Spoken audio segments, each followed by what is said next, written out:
Hello 10th class students. Today we will learn about the metals and non-metals, how the metals are extracted. But before starting the extraction of the metals, we have discussed in our previous video the properties of the ionic compounds. So let's revise them at a glance. We have discussed about the main property of the ionic compounds. 4 properties were there. The first property was physical state. Physical state of ionic compounds. Students, we have seen that in ionic compounds the force of attraction in between the ions is very strong. That's why they possess the solid state. They generally found in solid state. Second property that we have discussed was melting and boiling point.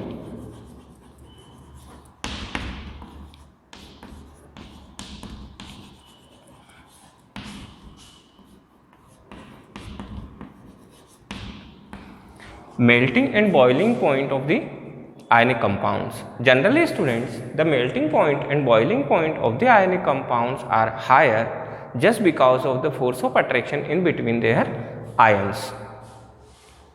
Third property that we have seen about the ionic compound was solubility of the compound.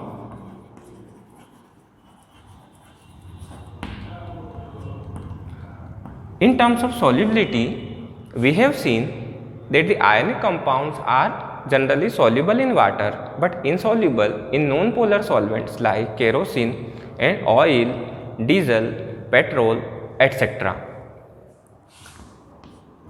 Fourth property of the ionic compound that we have seen is conductivity.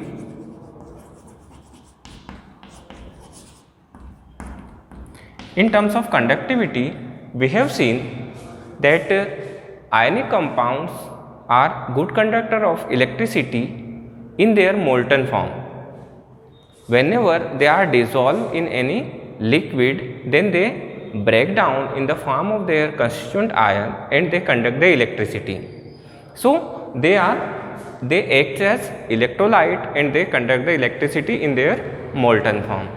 Now students, next thing that we will study in this chapter is occurrence of the metal. How the metals are found in nature. Students, generally the earth crust is the major source of the metals, but some metals are present in sea waters also. Just like sodium metals in the form of sodium chloride NaCl found in saline water, marine water. Some other metals are also found dissolved in the water, but major source of the metals or major type of the metals are present in the form of compounds in earth crust. Students, there are two terms. One is mineral and second is ore, related to the occurrence of the metals in earth. The first term, mineral, the meaning of the mineral is that when the element or compound found in earth crust in natural form, then that occurrence of the element is known as mineral. So the element or compound which is found naturally in the nature are called minerals. But sometimes the amount of the metal is present in excess amount in some minerals, through which it can be extracted profitably. We can extract them easily, comfortably and profitably from the mineral. That mineral is known as ore. So actually ore is nothing but a mineral, but the mineral in which the amount of metal is much higher and it can easily extracted from that minerals. So in order to extract the metals, we always prefer ore, not minerals. So a term is there, a question can become that all ores are mineral, but all minerals are not ore. See, all ore are mineral, but all minerals are not ore. This statement is quite confusing a little. Let's understand. See students, mineral, that means all the compounds in which the metal is present either in low quantity or in higher quantity, that is known as mineral. So in ore the metal is also present, so ore is also a type of mineral. In every situation, if the metal is present in any compound, that compound is called mineral. But if we talk the definition of the ore, then ore is the substance in which the amount of metal is present in larger quantity through which we can extract the metal profitably. If we have profit in extraction of the metal, then that mineral is called ore.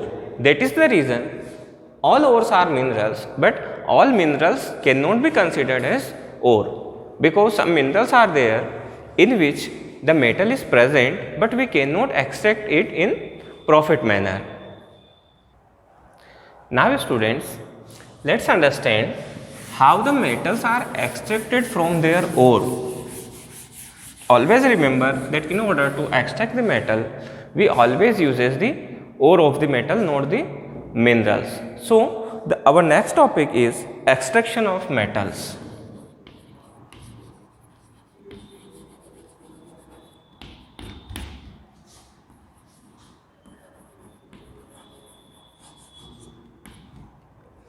In order to extract the metals, we uses the ore of the metal.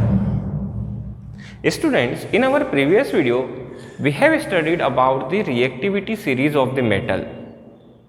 Remember, reactivity series was a series in which the metals were arranged by the order of their reactivities. See here, this is the sequence of our reactivity series. This is the bottom metal, that is Au, gold, and in the top of the reactivity series potassium, K. We have seen that this is the highest reactive metal and the metal which is in the bottom of the reactivity series is lowest reactive metal. So students, having an idea about the reactivity of the metal will help us how we can extract that metal from their ore. The meaning of the reactivity is that students, the metal which is least reactive, which do not react with other compounds or elements easily, they may found freely in the nature, but the metal which is highly reactive, that the metal which can easily react with other element, it will definitely make compounds easily by reacting with the other elements and will found in the form of the compound in nature. So here, if we classify the metals on the basis of their reactivity series, then potassium, sodium, calcium, magnesium and aluminium, these 5 metals are considered as high reactive metals and they do not found freely in the nature, but they found in the form of their compounds. Secondly, zinc, iron,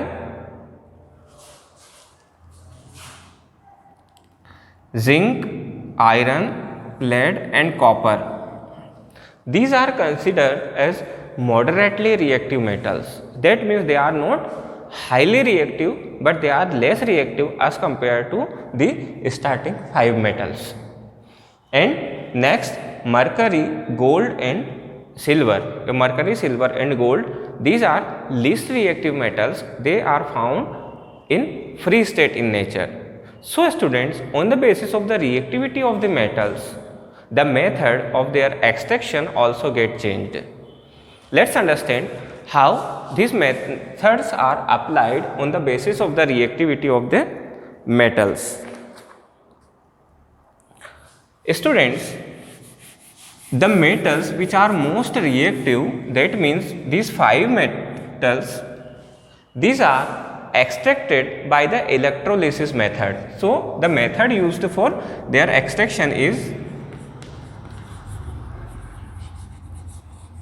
electrolysis. We will discuss what is electrolysis method.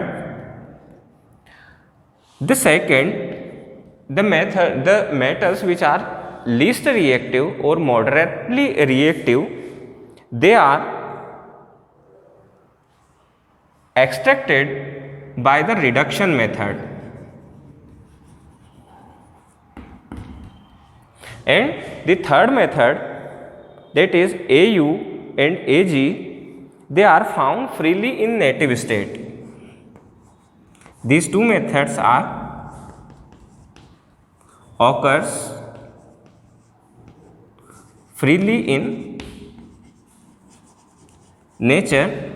We have to extract the mercury by different method. So, now let us see what is electrolysis method, how this method is applied, and what are the different steps of this method we will discuss.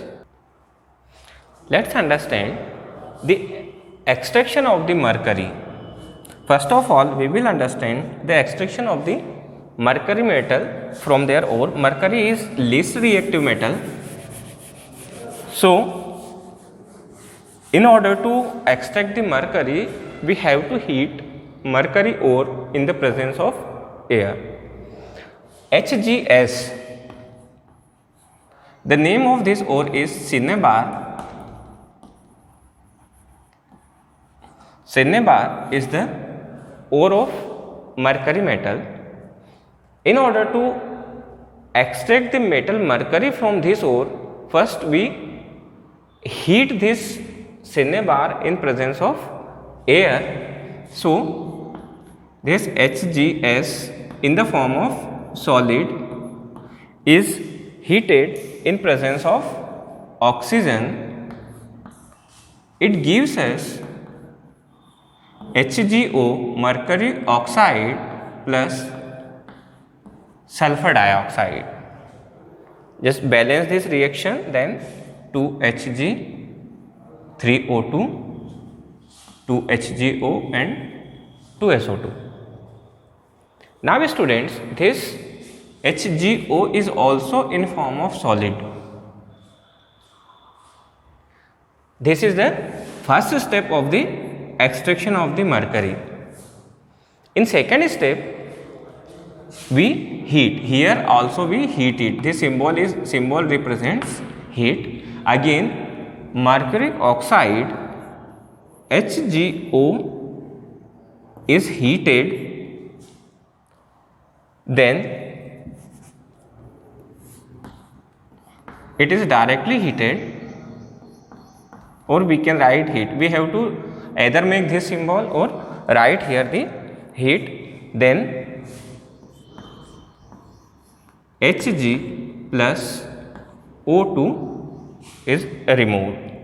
If we balance this equation, then 2 and here 2.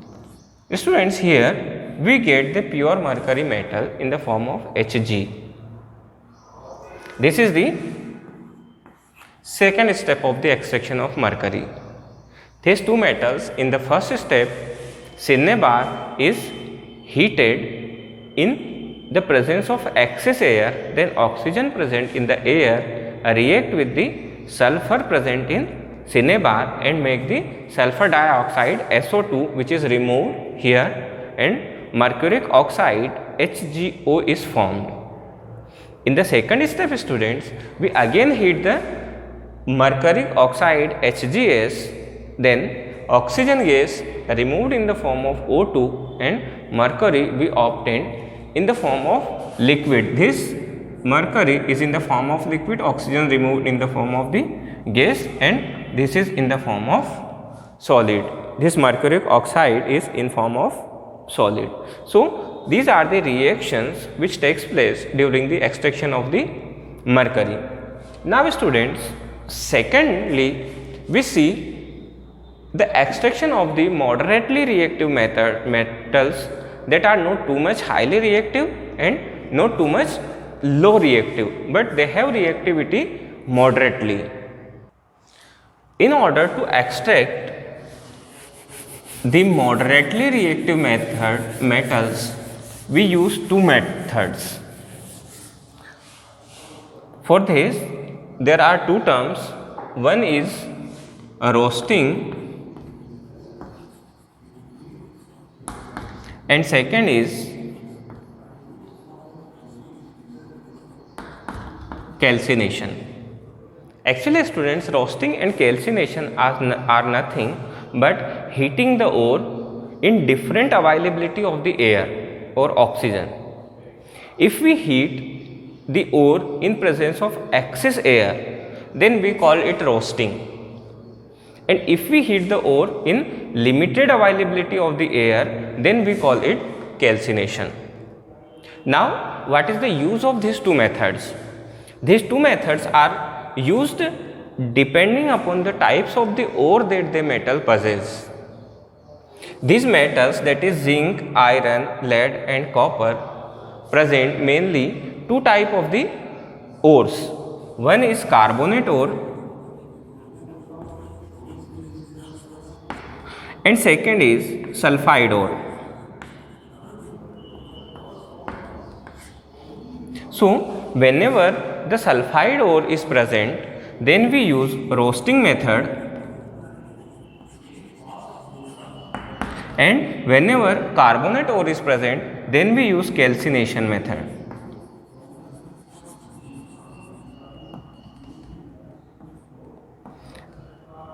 That means students, whenever the carbonate ore is present, we heat the carbonate ore in limited supply of the oxygen. That process is known as calcination. And whenever the sulfide ore is present, then we use the roasting method. That means we heat that ore in excess supply of the oxygen. So always remember these two methods, roasting and calcination. Roasting, that means heating of the ore in excess presence of the oxygen, and calcination, the heating of the ore in limited supply of the oxygen. Let's understand this with an example. If you take the example of the zinc ore, then carbonate and sulfide, both type of ores are found in zinc. First of all, if we take the example of the carbonate ore, then see the reaction. ZnCO3, if the sulfide or carbonate ore is present, then we prefer calcination. That means heating in very limited or less quantity of the oxygen. So whenever we heat the zinc carbonate, then see here, zinc oxide plus carbon dioxide, CO2 is formed. If we balance this reaction, zinc 1, carbon 1, oxygen 3, this reaction is already balanced. So this process is the example of calcination. And secondly, if we take the example of the sulfide ore, then see here, ZnS plus in the excess supply of the oxygen. So oxygen will combine with sulfide and it will form ZnO plus SO2, sulfur dioxide.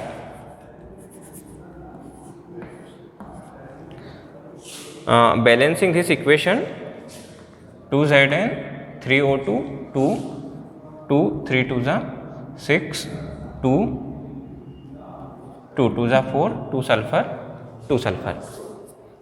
So in this reaction also ZnO, that means zinc oxide, is formed. So students, in both the processes, either by calcination or by roasting, the oxide of the metal is prepared, and that oxide of the metal is then reduced in the form of the metal. So here we can see that this is the example of the roasting of the ore and calcination of the ore. In calcination, the carbonate ore is heated in very less quantity, less availability of the oxygen, so it get breakdown in the form of the oxide of the metal and carbon dioxide. But in roasting, the sulfide ore of the metal is heated in excess amount of the oxygen, then it produces oxide of the metal and sulfur dioxide removed. So this is the methods in order to extract the moderately or less reactive metals. Now, if we have to obtain the metals from this oxide, then reaction with carbon or reduction with the carbon is used.